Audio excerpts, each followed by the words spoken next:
So there's a quick one that once again proves how guys should never ever let their girlfriend, girl, any girl, get between them and their bros. You all know the saying, bros before garden hose. And also how so often a lot of girlfriends, wives and everything will try to come between a guy and his friends to try to have them all themselves. They get in the way of them hanging out with their bros. They can oftentimes cause conflict so they can have the guy all to themselves, get him to give up his hobbies and interests, and a guy can never do that. And finally, how if you have a guy you've been friends with for a long time and he's allowing himself to be pee-whipped and have his girl cause problems and friction, you can stick by him to a point, but when it gets to be too much, you have to lay down the law with your buddy and even sometimes walk away from him realizing it's just not going to change and it's going to impact you and all that. Tough decision, but you got to handle it and take care of yourself. Title: Am I the a-hole for being mad at the best man's girlfriend for making him choose between a dog and our wedding? And this story is coming from a female perspective and it's warranted. She says here, my fiance, a 29-year-old male, and I, a 26-year-old female, got engaged last October after 6 years together and plan to marry this October. We both have a very complicated family, so we thought a lot about our wedding and decided that we just want peace and don't want to worry about all the family drama. So they're both brought together by having family drama. That can go either really bad or really good because both of them don't want to be like their families. So we plan to get married in Italy with only our best man and maid of honor. Okay, nice and simple. It is only a 4-hour drive to a small city we once discovered on a road trip. We invited my maid of honor, his best man, to the wedding. We'll call him Mike, a 29-year-old male, and told them that they could bring their significant others as well. The trip will be fully paid for, and Mike is my fiance's best friend since kindergarten. Mike's girlfriend, let's call her Courtney, and him are together for 3 years. We were very welcoming towards her, and I befriended her also. We did a lot of things together, helped them move and build their home. Okay, so this couple that's getting married, the girl telling the story, they've been good friends and good to this couple. Okay, her fiance here has been friends with them since kindergarten, long freaking time, like 25 years or something like that, and they're good to his new girl. But watch all the drama the girl brings in the picture. Mike and Courtney are getting a dog, hopefully in September. So Mike told us he needed a different hotel because the one we chose is not dog friendly, and at the time of our wedding, October, they would probably have the dog. We apologized and looked for another hotel. Here comes the drama. They couldn't wait to get the dog after the wedding that they planned, or they couldn't have the dog stay with family for a little bit. I get the dog's new, but still. Then he texted that Courtney thinks the dog wouldn't make the long drive, which we understood. A dog can be in a car for 4 hours. You pull over and have him take a dump or take a pee, have a little walk around the gas station or something. The dog can be fine for a long drive, Courtney. We said that there's probably a lot of friends and family who could take care of the dog, but Courtney doesn't want that as well. Sounds like Courtney is a giant pain in the ass who's trying to make a lot of difficulty and problems for this situation. Mike told us that Courtney would probably stay home with the dog and he would travel alone. Oh, now she's not coming. Hey, okay. Here comes the drama. There's already been drama. The following day, Mike wrote us that he will not come to our wedding because Courtney doesn't want to be alone with the dog for the weekend, and she also would like to attend the wedding. So this guy is going to skip out on his best friend of like 24 years' wedding because his girlfriend and him got a dog and she doesn't want him to. Smack! Should have smacked him earlier. Totally pee-whipped. And as this guy here who's getting married, like, what the hell, bro? We've been friends all these years. You're going to pull this crap over a piece of ace? Okay? Nope. This is what you can see what she's doing here. Causing conflict.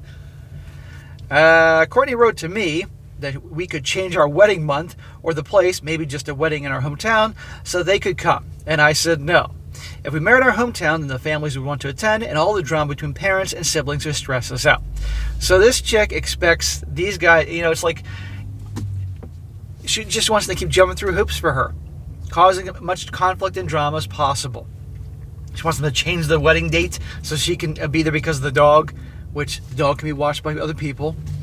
My fiance asked Mike again if he couldn't come alone, and he finally told us that Courtney threatened to end the relationship if he doesn't stay with her and the dog. This is the dog they haven't got yet, by the way. I'd be like, fine. See ya. You're not going to come between me and my best friend. Unfortunately, this guy is a bitch. My fiance was absolutely sad and disappointed and told Mike his feelings. Okay, guys. He's normally not overly emotional, but this one hit him hard. Courtney wrote me the following day as if nothing had happened and told her that I'm absolutely disappointed in her and can't understand her behavior and how she puts this dog, who is in absolutely no danger or need to have two people sitting him, over our wedding, and kind of expected her to apologize for all the stress she put us through. She called me an insensitive and an offensive person, a bridezilla who wants her wedding above everything else, and said she couldn't accept my behavior even if I apologize. I just can't comprehend why I should apologize. I feel like I can express to friends if I'm disappointed, and I absolutely didn't write anything offensive. Well, I'm going to give this gal who's telling the story the benefit of the doubt here and believe that she's not doing anything like that. But this Courtney chick is trying to divide and cause problems, and that way then she can have this guy all to herself. And this guy's obviously weak because he's going along with this. Says here, to clarify, there is no dog yet. They haven't even gotten the fucking dog yet. I love dogs. I love cats. I love all animals. I love animals more than people. But things can be handled fine and everybody's happy here. But that Courtney chick wants to cause drama. They talked to a breeder. He said that if the dog mama gets pregnant and has more than 3 babies, then they would get one in September. Now the update. We discussed sending this to this thread, but decided ultimately against it as he first wanted to talk to Mike himself.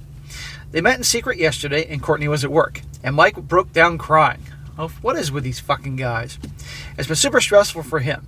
He had asked his family, especially his mum, to dog sit, but Courtney declined.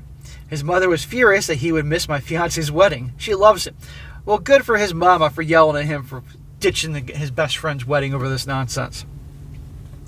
But Courtney told her that she had changed her mind and decided to let Mike go, but that I then wrote an offensive and mean message, so they decided against it. They decided, no, she decided. This guy's so pee-whipped. Mike lost it at that and told his family that she had never allowed him and that my message wasn't mean at all. He really told her that he wants to go and she should just live with that. She cried a lot and then he felt bad. Smack, smack, smack. That's extra smacks for him being a bonehead here. Manipulation, manipulation, manipulation. My fiancé told him that he asked another friend of them, who was a little child, to come, and he said yes. His wife even asked us if he wanted her and the baby to come, and she understood if that was too much, but we were happy to also invite them. Mike cried after hearing this and realized that he will not attend our wedding now because of Courtney.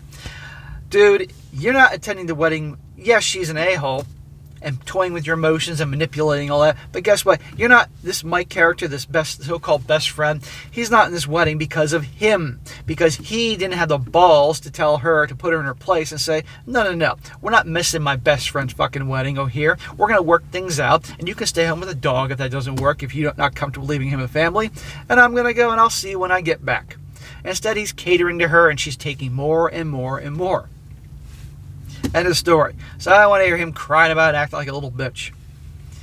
Today, Mike wrote my husband that Courtney told him that she was overreacting because she had the feeling he wouldn't value the dog and that it's good practice for a baby. She doesn't want to apologize to us, but would accept it if he goes to the wedding. Too late? I think Mike's family made it very clear that they think she's crazy for this and she wants to be viewed as a good person. My fiance said that he won't change that back and that Mike sadly will miss the wedding because we can't be sure that there is no more drama with Courtney.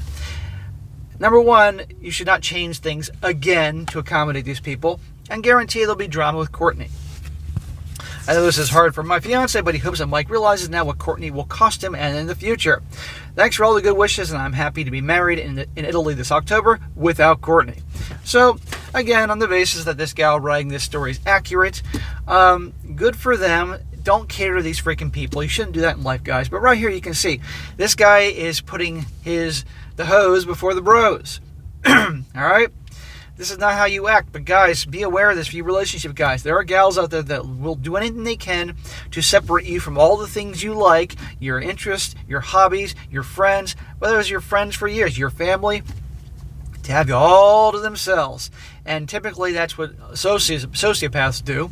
The separation thing. I can't think of the official term for that, but y'all know what I'm talking about here. You need to be very careful.